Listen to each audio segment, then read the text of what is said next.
بیا بونو خوش اومده.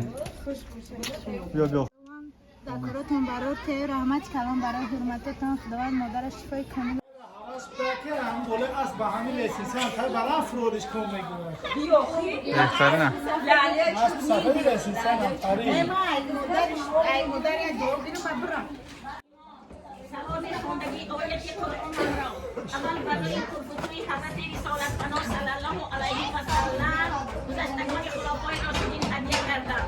یاد کردم خدا را، محمد مصطفی را، عزیز و اولیا را، شاریاری با صفا را، حضرت امام حسن، حضرت امام حسین، به خدیجه‌ای به کبرا، به فاطمه‌ای به زهرا، شهیدان دشت کربلا، هورکانی بهشت، طفلکان غلمان را هدیه کردم. از جمله گذشتگان همین منزل و مکان، گذشتگان صاحبان خیر، ارواح پدر و مادر من اصحاب هدیه کردم. ارواح جمعی دست و دعا برداشته همین جماعت به نشستگی هفت پشت گذشتگانشان به هدیه کردم. ارواح پدرشان اکای نظری به هدیه کردم. خدایا پروردگارا شایسته جنت غریقه رحمت کرده باشد، به سوی جنت المأوا ز شادی مرحبا گفته باشد.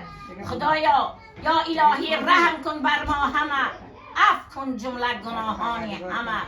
اللهم نور قلوبنا بحرمت القرآن و یسر امورنا ببرکت القرآن و اشرح صدورنا بتلاوت القرآن و اغفر ذنوبنا بعنایت القرآن.